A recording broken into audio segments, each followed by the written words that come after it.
Hello, namaskar. This is Firstpost and you're watching Vantage with me, Palki Sharma.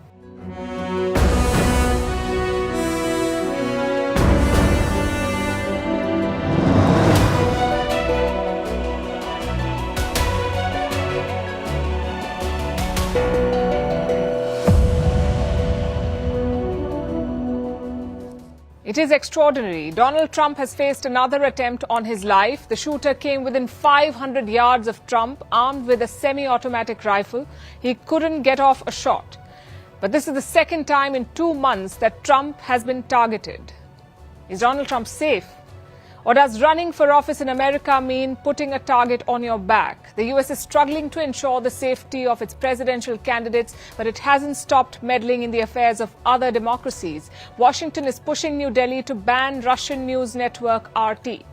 Meanwhile, India is gearing up to hold the much-awaited census. Discussions are on about including the caste of Indian citizens in the survey form. In Bangladesh, a call for a nuclear arms treaty with Pakistan is going viral. The Maldives could be staring at a default, and it could seek New Delhi's help to save itself. And how Ford is planning to make a comeback into the Indian market, but with a different game plan. All this and more coming up. The headlines first. Kiev invites the United Nations and the International Committee of the Red Cross to Ukraine-held parts of Russia's Kursk for inspection. The Kremlin accuses Kiev of provocation. Last month, Ukraine attacked the Russian region of Kursk, seizing dozens of towns and villages. Meanwhile, Russia occupies around 20% of Ukrainian territory. In India, the police detained more than 100 striking Samsung workers. They were reportedly planning a protest march without permission. The strike at the Samsung plant near Chennai has been on for a week. The workers are demanding high wages and recognition for a union. British Prime Minister Keir Starmer meets his Italian counterpart Giorgia Meloni in Rome. The two leaders discuss how to tackle illegal immigration. The meeting comes a day after yet another English Channel migrant shipwreck. On Saturday, around 800 people crossed the channel, the second highest figure this year. Mali, Burkina Faso and Niger to launch new biometric passports. The junta-led states are looking to solidify their alliance. All three countries have split from the regional bloc ECOWAS. Since 2020, the Sahel nations have been under military rule after a string of coups. And TikTok to begin its appeal against being sold or banned in the United States. A law requires the video sharing app to divest from its Chinese ownership or face a ban. The move came after concerns that data of American users could be exploited by China. TikTok has 170 million American users.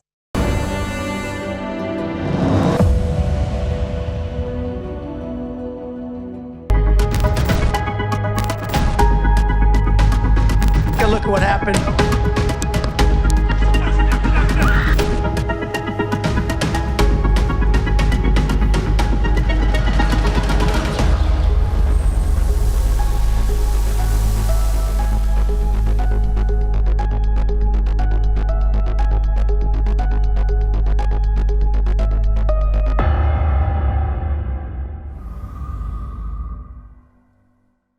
There was another attempt on Donald Trump's life. The shooter is in FBI custody. He was caught before he could fire the shot. Donald Trump is safe. But this latest incident has cast fresh doubts about the safety of the presidential candidates in the U.S. and the state of American democracy itself.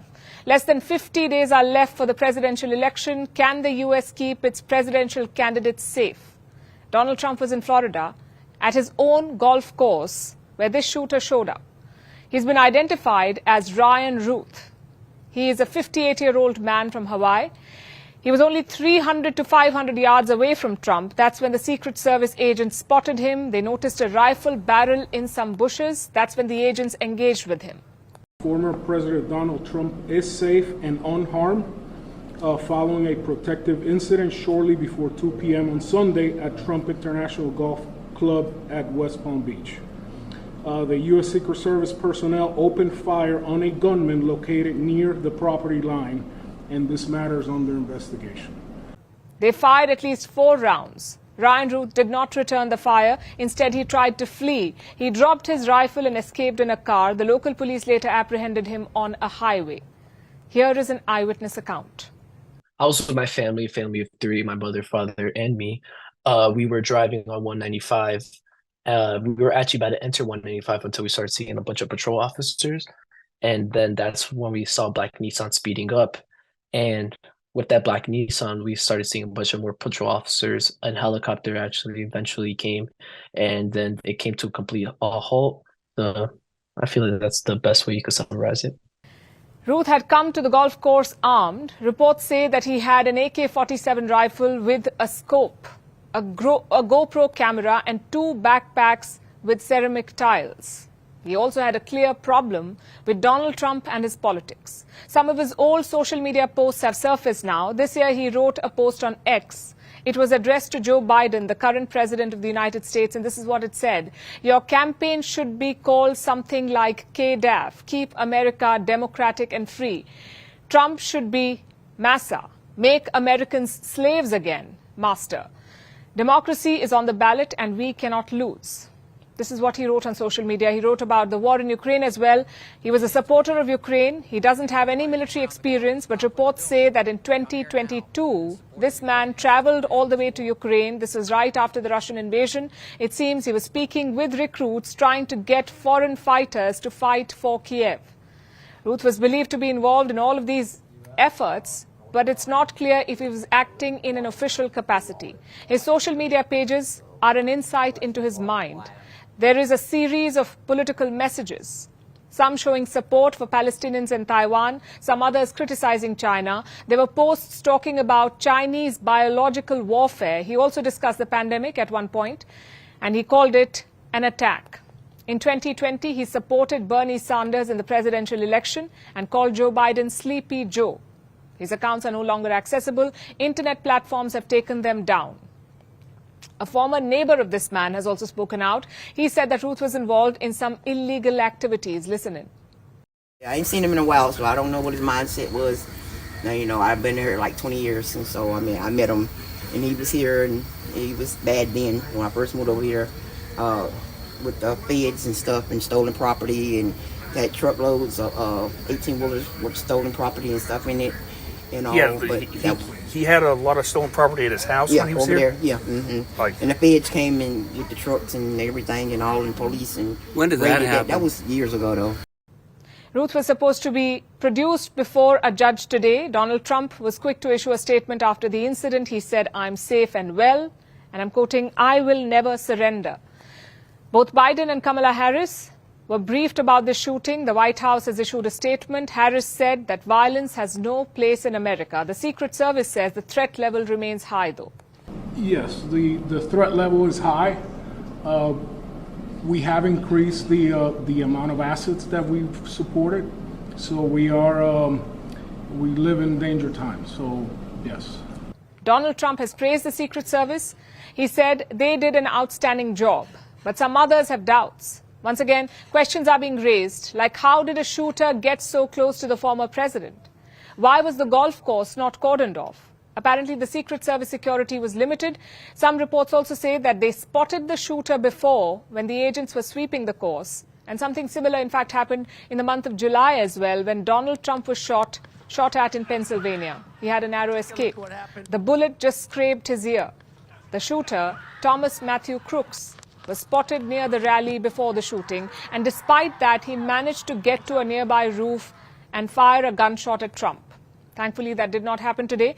But this remains a serious situation. Donald Trump, a former U.S. president and a presidential candidate this year, has been targeted for a second time in 2 months. America cannot take this lightly. 2 months, 2 assassination attempts. It is not random anymore. It clearly points to a worrying problem, that of political violence. And here's the thing about political violence. It never happens in a vacuum. It happens because leaders fail, because the society is too polarized. If you add guns to the mix, you get a dangerous cocktail, and that's the U.S. right now. Highly polarized, poor leadership standards, and liberal gun laws. Donald Trump, Kamala Harris, and Joe Biden are all responsible for this. Biden came to power promising to heal America. But forget healing. America is more divided than ever before. Republicans and Democrats do not see eye to eye. They do not see each other as rivals. They see each other as mortal enemies. I have some data for you. In 1994, only 21% Republicans had a very unfavorable view of Democrats, and among Democrats, 17% had a very unfavorable view of Republicans. Now look at those numbers in 2022. 62% Republicans had very unfavorable views of Democrats, and 54% Democrats said the same thing about Republicans. Do you see the trend here? Polarization has almost tripled in 3 decades. Yes, we can blame social media for some of it, especially with tech bros like Elon Musk in charge. Look at his post after the Trump assassination attempt today. Why isn't anyone trying to kill Kamala? That's what he wrote. He's deleted the post since, but not before millions of people had seen it. Of course, social media exists in most countries, but we don't see such political violence elsewhere. So leadership, we say, is very important. In America, there's hardly any. Donald Trump is a convicted felon who tried to topple the US government. Kamala Harris toppled her own boss. Trump peddles fake conspiracy theories. Kamala Harris flip-flops on policy. Neither of them inspire unity. Their words and actions have had the opposite effect, in fact. Just look at the presidential candidates talking about each other in the past and compare it to Trump and Harris.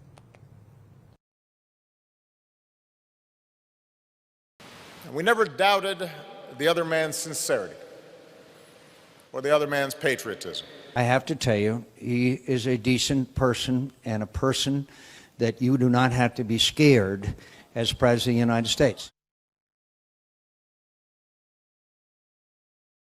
She's defective. She's a defective person. And we don't need another defective person as President of the United States. We just had that. In many ways, Donald Trump is an unserious man. But the consequences of putting Donald Trump back in the White House are extremely serious. Well, there you have it. The discourse is extreme. Harris calls Trump a dictator and Trump calls Harris a Marxist. Such name-calling may sound childish, but in a polarized society, it's the recipe for disaster. Supporters may buy into such narratives. They may decide to take matters into their own hands to eliminate the so-called dictators or Marxists. It tells you where the US democracy is at. Broken, splintered and sick. Thank God it's not Latin America or West Asia. Because then, US soldiers would be at the door. They would be dropping bombs of freedom from F-16s or firing rounds of democracy from rifles. But at home, anything goes. And do you know the scary part? Things could get a lot worse. In the first attack, Trump was only wounded. He wasn't in the hospital for long, and the second attack was fortunately thwarted. But what if there is another one? What if the next time Trump is not so lucky? Can you imagine the carnage? Trump supporters attacked the US Capitol when he lost the election. What will they do if he's seriously hurt? I hope we never find out. The problem is, such political violence tends to get normalized. After the first attack, you're shocked. By the second or third time, you're not. A Secret Service spokesperson summed it up best. He said, "We live in dangerous times." That's an admission of America's political violence. The question is, what can be done? Well, the easy way out is to take guns off the streets. No guns, no assassination attempts. But since America likes guns more than peace, they need to do more. The leaders must lead by example. They must show that they disagree, but do not hate each other. They disagree with each other, but do not hate each other. We saw a belated attempt at this last week. Joe Biden was speaking to firefighters on the 9/11 anniversary. He decided to wear a Trump campaign hat. And that was a great symbol of unity. But when did it come? After Biden had retired from the presidential race, and that's simply not enough. Trump and Harris have a great opportunity here. They can show Americans a better way, but don't hold your breath for it. American leaders only seem to care about democracy abroad. At home, it's all about power.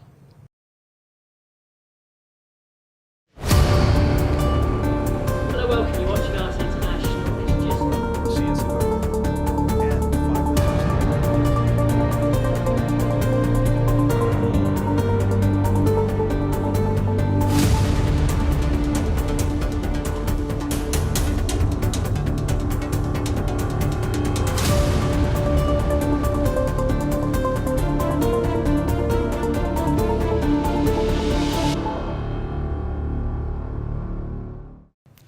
The US has a new target.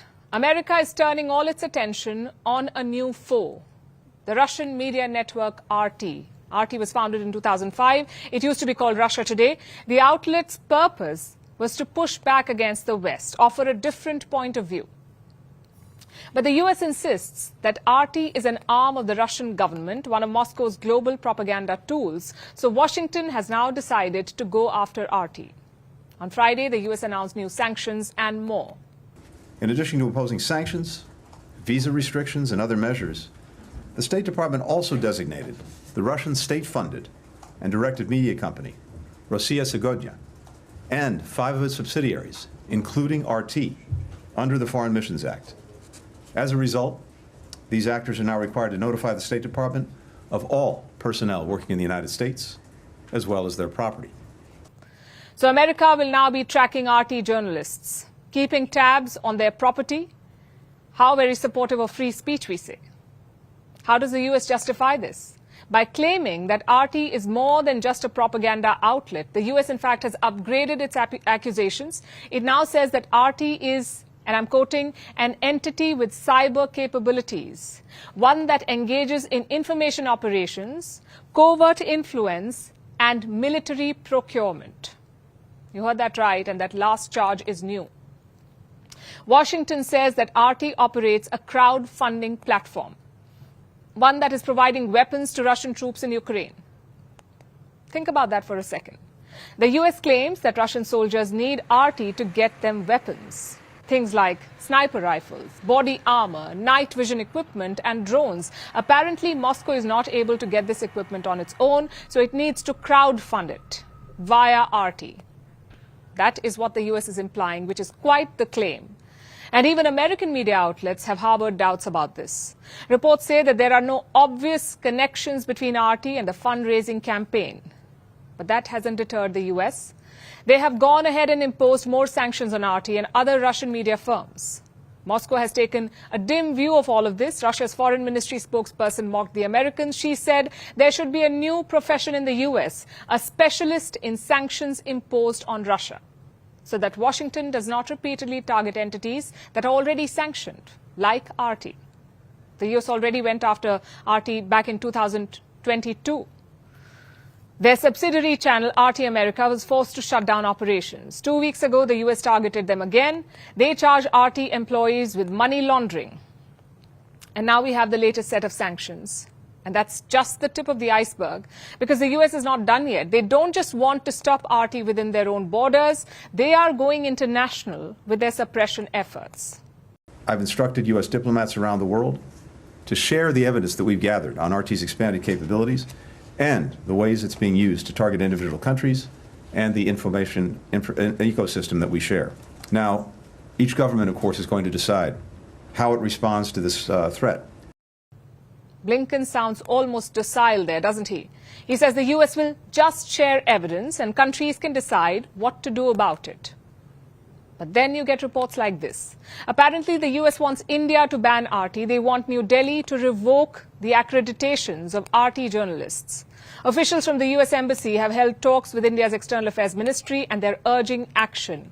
India has shut this down, of course. Russia is a trusted partner. India does not get involved in these petty squabbles.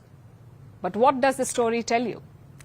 If they're trying it in India, they're definitely trying it elsewhere as well. It's an all-out attack on Russian media from the so-called champions of free speech. It's American hypocrisy at its best. You can say anything as long as I like what I hear. Let's see how RT and Russia respond.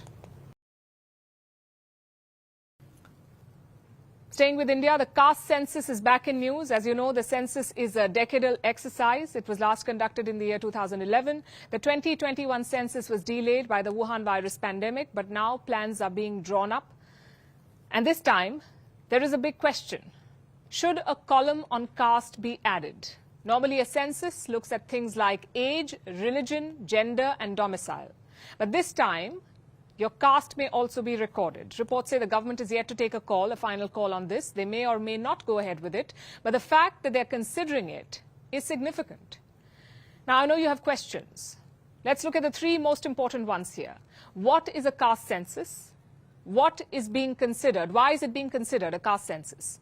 And will it help to have a caste census in India? A caste census records the caste of every Indian, whether it's general or scheduled caste or other backward classes. The last such census was done in the year 1931. And what did it find? 52% of India's population was OBC. Even back then, two schools of thought existed. One said a caste census would perpetuate divisions. The other said, how can you solve a problem without measuring it? After 1931, no caste data was published in India. So why is there talk of reviving it now in 2024? Well, there's a political angle and a political answer and a non-political answer. Caste politics is rampant in India. A lot of people still vote based on the caste of a candidate. So parties try to capitalize on it. Congress leader Rahul Gandhi is leading this push.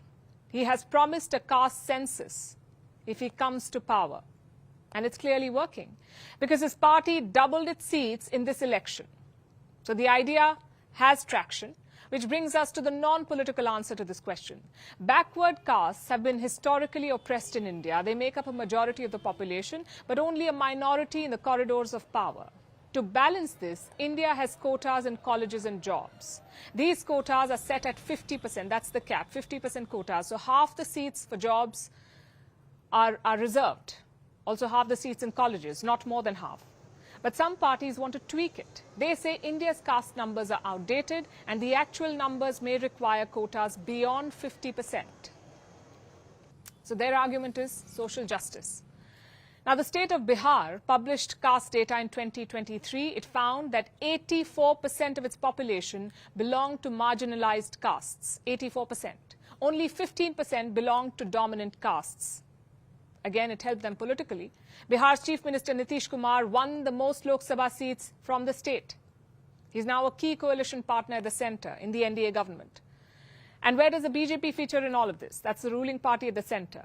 They have mostly been silent on the caste census. The party has neither supported nor rejected it. But recently, we've noticed some changes. For starters, the RSS has backed the idea. The RSS is the ideological parent of the BJP. They say a caste census is fine, but don't use it for politics. Secondly, the government appears extra sensitive on caste and quotas. Consider what happened last month. The government pushed lateral entry to key positions. Basically, they wanted to hire non-bureaucrats to government jobs, like corporate honchos or researchers. Just one problem, though. Quotas did not apply to lateral hiring. Immediately, there was a backlash. Even the BJP's allies opposed such lateral entries, and within hours, the move was reversed. The government said Prime Minister Modi had personally intervened. It tells you how sensitive the issue is. Maybe that's why the government is considering a caste census, to capitalize on the traction. The question is, do such exercises even work? Do they help? Let's go back to the example of Bihar. After the caste census, Bihar increased quotas from 50% to 65%. But like I said, the legal limit is 50%. So the state's high court struck down the new quotas. Last we checked, the matter is still in court. You see, announcing quotas is easy. It's the shortcut to social justice. But look at the end result. In government jobs, 15% is reserved for scheduled castes and 7.5% for scheduled tribes. But these quotas are not being filled up. Consider grade A government jobs, the higher, well-paying ones, that's grade A. Only 13%, 1-3, are scheduled caste and 5% are scheduled tribes. Same in central university jobs. Only 11% of the teaching staff is SC and 5% is ST. Among professors, it's even less. Only 7% SC and 2% ST. Do you see the problem here? Backward castes are not being able to fill up the reserved seats. So we need to go beyond quotas. They may win you seats, but they alone will not solve the problems. You need to invest in the education of backward castes, in their social integration. If not, this will remain a political spectacle.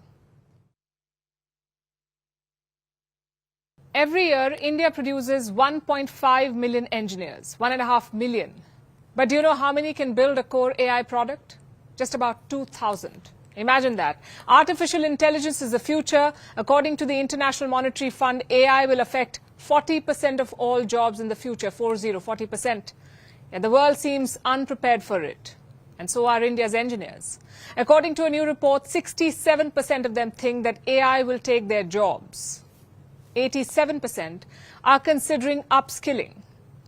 Will that be enough to safeguard their careers? Our next report tells you. The world of artificial intelligence. Every day there are new products, new innovations, yet the people making them are few. That makes AI talent limited.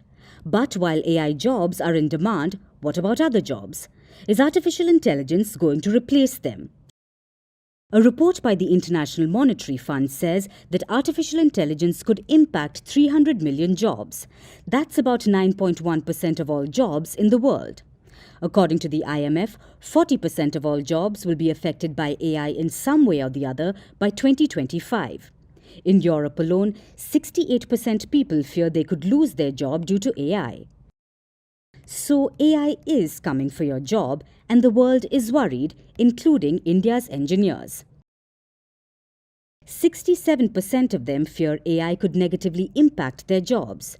They fear they could lose their jobs. But is this fear warranted? Well, according to estimates, nearly 40% of all engineering jobs could be automated in the next decade. So they're not wrong to worry. According to a 2023 India Skills report, about 60% of India's engineering graduates are employable. Only 45% meet the industry standards. That's because of a variety of reasons. First, there's a surplus of graduates. India produces over 1.5 million engineers each year. Second, most of them have a skill gap. They have the basic education needed, but there's a lack of application-based education. That means they know the theory but fail at the practical. Also, standard engineering courses often don't prepare graduates for the workplace. So what's the solution? Well, the only way out is upskilling, and India's engineers agree. 87.5% believe upskilling can future-proof their careers. 89% want to acquire hard skills. 86% want to know more about generative AI. They want to focus more on high-level problem-solving and skills that complement AI technologies. That said, engineering is not the only job that AI threatens. There are several other jobs that could be in danger, including technical writing, legal assistants, market research analysts, travel agents, translators, customer service, and a lot more. A UK think tank report says that women, young workers, and people who are least paid will be the most affected. Even the Indian government said that some routine jobs are likely to be automated. So does that mean that your job is in danger? Well, artificial intelligence will change the job market like any new technology has in the past. Some jobs will become redundant, but it will also give birth to new jobs. The IMF says so too. We don't know what it will look like just yet, but one thing is for sure. AI will reshape the world of employment in the years to come. Now let's turn our attention to Bangladesh, where India's challenges are only intensifying. New Delhi has a new problem to deal with. A new demand is gaining traction there, a demand for a nuclear arms treaty with Pakistan. In order to change the Indian habitual perception, our only answer, as I feel, is nuclearization. Nuclearization does not mean that we have to be a nuclear power. Nuclearization, I mean that we have to develop a nuclear treaty with our former adversary Pakistan. Pakistan is the most reliable, trustworthy security ally of Bangladesh. This is exactly what the Indians want us not to believe. They will do anything, I can assure you, they will do anything to protect us from the Indians. A nuclear treaty with Pakistan. This statement is going viral on social media. And who is the man pushing for it? Well, social media users have identified him as Professor Shahiduzzaman. They say he teaches international relations at Dhaka University. We tried to verify his credentials. We could not find any profile with this name on the Dhaka University website or anywhere else. However, we did find an old article on the internet. It mentions Professor Shahiduzzaman by name. This article was on the Jamaat-e-Islami website. That's right, the same organization that was banned in Bangladesh until July. The ban was lifted in August. Mohammad Yunus gave the orders himself for the ban to be lifted. He's the caretaker leader of Bangladesh. Now, under normal circumstances, few would have paid any heed to such radicals. But they're now very much part of the mainstream in Dhaka.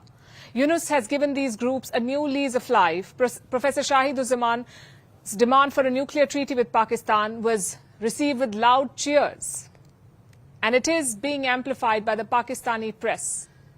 Look at these reports for yourself. The Express Tribune is a Pakistani newspaper. It carried Professor Shahiduzzaman's statement. It was part of a larger story on Bangladesh-Pakistan relationship. Apparently, a reset is in the works. Pakistan and Bangladesh are working towards restoring ties. This report says that there have been multiple meetings. Pakistani diplomats have met with their Bangladeshi counterparts.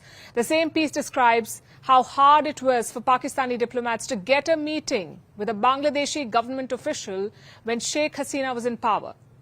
Islamabad faces no such challenge now. This report says that both sides have held a number of meetings. Next month, Mohammad Yunus will be in New York for the UN General Assembly. Yunus could meet Pakistan's Prime Minister Shehbaz Sharif on the sidelines. Islamabad has a long wish list for Dhaka.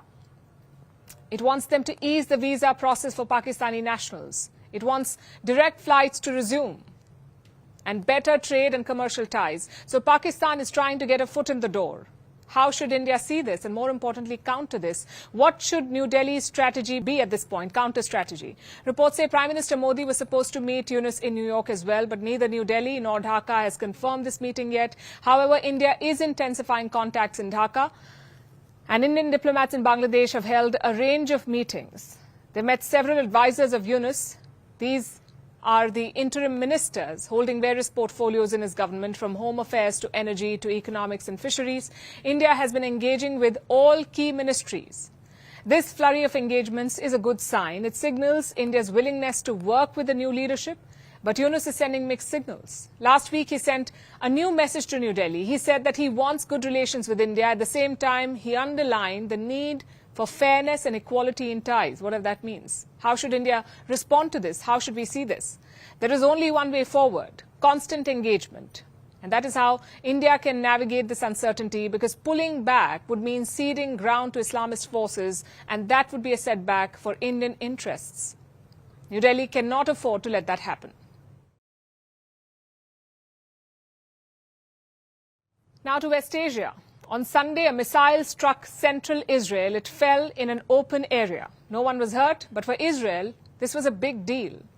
They were hit by a hypersonic ballistic missile. It was fired by Yemen's Houthis. It traveled over 2,000 kilometers to reach Israel, and more importantly, the air defenses could not stop it.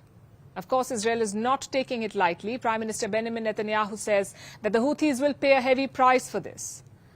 But is this strike a new escalation in the Gaza war? As the war inches close to its first anniversary, can Israel expect more such attacks? Our next report tells you more. It was around 6:35 a.m. local time. The missile traveled 2,040 kilometers in just 11.5 minutes to hit central Israel. There were loud booms. The air sirens went off. People rushed for cover. Soon, smoke billowed from a fire. The missile landed in an open field. A fragment of it fell at a train station. Some people were injured there.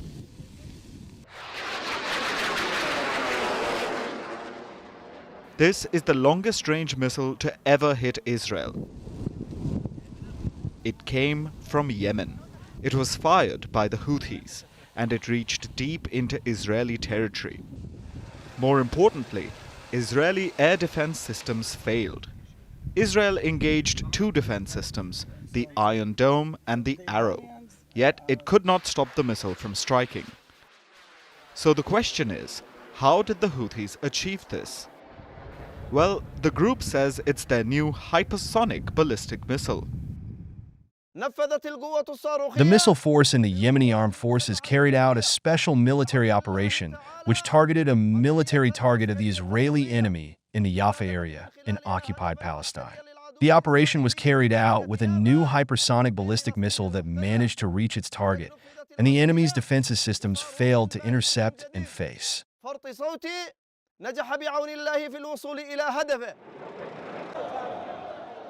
The Houthis say that the missile is part of a new technology.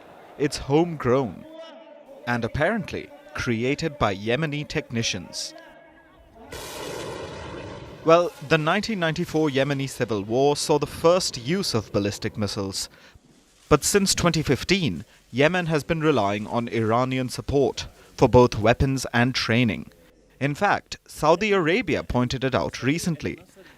It called for more pressure on Iran to restrict the constant supply of weapons to the Houthis. Of course, this isn't the first such attack by the Houthis. Since November, the Houthis have targeted Israel and its perceived interests on land as well as in the Red Sea. It launched dozens of missiles and drone strikes. The strikes cut off vital waterways, disrupting global trade. In July this year, a Houthi drone strike penetrated Israel's air defenses. It ended up killing a civilian in Tel Aviv.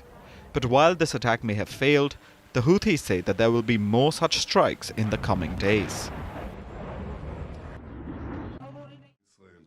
Meanwhile, Israel is furious. Prime Minister Benjamin Netanyahu says that the Houthis will pay a heavy price for this strike. We are in a multi-front campaign against Iran's axis of evil, which is striving for our destruction.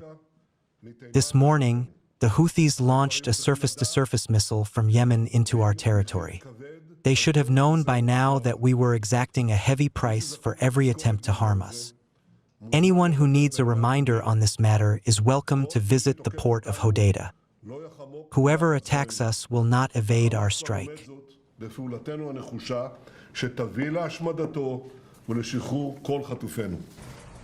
The attack comes just weeks ahead of the first anniversary of the war. Last year, Hamas attacked Israel on October 7th. Israel went to war in Gaza, and since then, West Asia has plunged into chaos. Nearly a year later, the tensions are still high, and there are fears of new fronts opening in the war every single day. Now we turn to the Maldives. It's a South Asian nation located in the Indian Ocean. It is Asia's smallest country, but with one big problem, and that is debt. The Maldivian economy is in debt distress. It took too many loans and now it's struggling to pay them back. One repayment is due next month, a repayment of some $25 million. This money is due to bondholders, people who bought Islamic Sukuk bonds issued by the Maldivian government. But Mali may not be able to repay this $25 million because it lacks the dollars. At present, the Maldives has about $444 million in foreign exchange reserves. That sounds like a decent amount, but only $61 million out of this are usable. And that money is for essential imports for the next month. So you can see why the Maldives is in dire straits. It needs a bailout, and it needs it fast, which is why Mali is looking at an old friend for help, and that friend is India. Ties between India and the Maldives have been frosty recently because of the Maldivian President Mohamed Muizzu. He came to power last November on the wings of an India Out campaign. He basically tried to paint India as an aggressor in his country, India had troops in the Maldives, and Muizzu tried to say that India is using them to influence his country. There were Indian troops in the Maldives, but they were there to help in rescue and relief operations. That did not matter to Muizzu, who used their presence to stoke anti-India sentiments, and his ploy worked. He won the presidency last November. His party swept the parliamentary elections in April this year, and he used this control to oust the Indian troops. Muizzu's power play came at a cost, though. It soured decades-old Indo-Maldivian ties, and now Muizzu wants India to forgive and forget and bail his country out of a jam. Mali needs money, and it needs it immediately. They need to pay back the $25 million next month, $600 million next year, and then $1 billion in 2026. Remember, right now they have just $61 million in usable foreign exchange. So they're looking to pad up their reserves with some help from New Delhi. There are two Indian instruments that the Maldives can use. One is a currency swap program. by the Reserve Bank of India, or the RBI, that's India's central bank. This program will allow the Maldives to access up to $400 million immediately. India had introduced this program back in 2012 to help out its neighbors, and the Maldives is desperate to use it now. That is one option that they have. The other is a straightforward loan. In 2019, India had extended an $800 million line of credit to the Maldives. This was extended to the previous government, but New Delhi has not withdrawn it, despite all of Muizu's provocations. And now that he's in trouble, Muizu wants to avail of this old credit. The Maldivian president is headed to India reportedly sometime this week. Debt relief will be at the top of his agenda, and India has shown its willingness to help. This isn't just about being a good friend and neighbor. New Delhi also has another reason to extend a hand. It needs to keep Beijing at bay. On Friday, the Maldives signed a deal with China to strengthen trade and investment and settle current account transactions in local currencies. Basically, China threw the Maldives a lifeline. And now India will too. Muizu might be playing both sides, but India cannot just quit the game. The Maldives will be there long after Muizu leaves. And New Delhi needs to make sure that the country doesn't become a Chinese outpost. It needs to ensure that the country isn't used against India. So that means playing along for now. But hopefully India's actions will also strike a chord and remind the Maldives who its true friends really are. 3 decades. That's how long Ford had operated in India. That is until 2021, when it shut down production in the country. But the US automaker is making a U-turn. Ford wants to reboot its mothballed factory in the southern Indian state of Tamil Nadu. It will restart manufacturing for export. But export of what? That's not clear at the moment. Ford previously built cars and engines at this factory. So what's behind their flip-flop? And what does this mean for India? Why are auto giants flocking to the world's most populous nation? Here's a report. Ford is making a U-turn. The US auto giant wants to restart manufacturing in India. It has submitted a letter to the government of Tamil Nadu, also known as the country's Detroit. Tamil Nadu is a business-friendly state in southern India, where Ford's mothballed manufacturing plant still stands. And now the company wants to repurpose this factory. You see, Ford had operated in India for about 3 decades. But 3 years ago, the car maker declared it would stop building cars here. At the time, this was the result of a perfect storm. From slowdown in the Indian automotive market and regulatory tightening in its export market to accumulated losses, Ford was struggling to crack the domestic market. It was unable to boost volumes, so it stopped producing cars in India for domestic sale in 2021. Then halted export production in 2022. Finally, pulling the plug on manufacturing in India, the company exited the huge market. But now things have changed. The Indian government is attracting billions of dollars in investment from international car manufacturers, and car makers are interested. They want to diversify supply chains away from China. Beijing has dominated the sales of electric vehicles for years. Again, this is a perfect storm, but in a good way for India, and Ford wants to throw its hat in the ring. The details are not clear yet, but K. Hart, the president of International Markets Group at Ford, says, "This step underscores our ongoing commitment to India as we intend to leverage the manufacturing expertise available in Tamil Nadu to serve new global markets." But this move is bound to serve India as well. Ford's return to India will create more employment opportunities. Experts say at least 3,000 jobs can be expected. It's also good for the optics. This yet again solidifies India's position as a manufacturing hub for international automakers. Tamil Nadu alone is home to several car makers, including Hyundai, Nissan Motor and Renault. Jaguar Land Rover plans to open factories in India, and reportedly so does Tesla. But the Indian market is not for everyone. General Motors has given up on India, and the reason is similar to that of Ford. It's not easy for car makers to price their vehicles low enough to appeal to India's mass consumers and go beyond the country's wealthy. Sure, India is the world's third largest car market, but here international automakers face serious competition from domestic companies and foreign joint ventures such as Tata Motors and Maruti Suzuki. And it's not just about cars. In 2020, motorcycle giant Harley-Davidson exited India because it was facing fierce competition from the locally loved Royal Enfield. After all, India is a cost-sensitive market.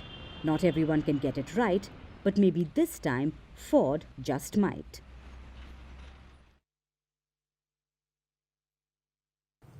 Now let's turn our attention to China. This morning, Typhoon Binka made a landfall in Shanghai. This is the strongest storm to hit China's financial capital in more than 7 decades. It comes just as the country is recovering from another typhoon, Typhoon Yagi, which left a trail of destruction as it passed through China earlier this month. Yagi is Asia's most powerful storm this year. Apart from China, it has devastated Vietnam, Laos and the Philippines. And now it is wreaking havoc in Myanmar. But the death toll has crossed 100, by the way, and storms, in fact, are not limited to Asia. Storm Boris is battering Central and Eastern Europe. At least 8 people have died. Across the world, storms are becoming stronger and more frequent. Our next story tells you why. Trees toppled. Vehicles and homes battered. Streets flooded. This is Shanghai, the financial hub of China, which has come to a standstill. This morning, Typhoon Binka made landfall in Shanghai. Binka is the strongest storm to hit the city in 75 years. More than 400,000 residents have been evacuated. Hundreds of flights have been cancelled. Train services are shut. Highways are closed. But Shanghai's 25 million residents are not the only victims of Binka. The typhoon has already passed through Japan and the Philippines, where 6 people were killed. And now the typhoon is wreaking havoc in China, as the country is still recovering from another storm, Typhoon Yagi, the most powerful storm in Asia this year. Yagi passed through China this month. It killed at least 4 people and injured at least 95 others. Apart from China, Yagi has swept through Vietnam, Laos and the Philippines, where it proved devastating. Yagi caused severe flooding and in total killed at least 287 people. That is, until now. The storm has reached Myanmar.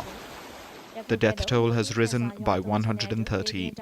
At least 320,000 people have been displaced.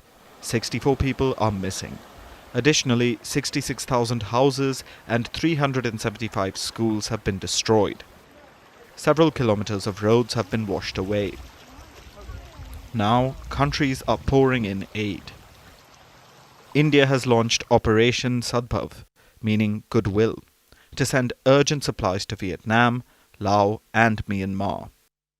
India has pledged $1 million in aid. The UK has pledged $1.3 million. And Japan has provided $124,000 in aid. While Asia suffers from devastating storms, the disaster is not limited to the continent. Storm Boris is lashing Central and Eastern Europe. Austria, Poland, Romania and the Czech Republic are affected. 8 people have drowned. Hundreds of thousands of households are affected. Power outages are frequent and entire bridges have been swept away. No matter the country, climate change is making disasters worse, including storms like typhoons. There is general consensus amongst the scientists that tropical cyclones are getting more intense, that tropical cyclones are getting wetter, that storm surges are increasing, which is due to the combination of the cyclone being more intense and sea level rise. So those are 3 factors that we generally agree on. Typhoons are rare in regions like Shanghai, but that's where Binka made landfall. And in places where typhoons are normal, they are only becoming more intense. This is due to a meteorological fact, a meteorological principle, which is that warm air can hold more moisture. So as the atmosphere is getting warmer, the typhoons in themselves are also getting wetter, so they can bring more rain when they make landfall. So those rainfall totals that you see in Yagi, which are exceeding 400 millimeters, chances are that we're going to see those rainfall totals more often in the future. Natural disasters are causing widespread destruction, and people are paying the price of climate change with their lives.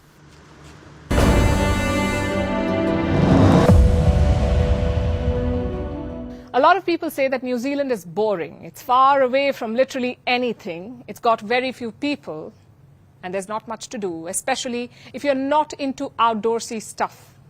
But do not worry. New Zealand has just the plan to turn around that boring tag. An election for birds. That's right. In 2005, New Zealand started an election for Bird of the Year. You can cast your votes online. The birds with the most votes win. Or the bird with the most votes wins. This year, a rare penguin has been declared the winner. They're said to be shy and smelly. Now I know what you're thinking. How does a bird election make you less boring? Well, this election has a dark past, from Russian interference to Australian rigging to a controversial bat winner. This election has seen it all, so naturally the internet is having a blast with it.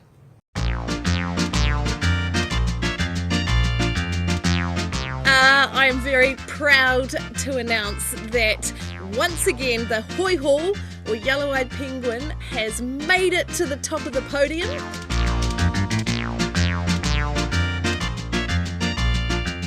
For Bird of the Year this year, I'm voting for the hoi-ho, the yellow-eyed penguin.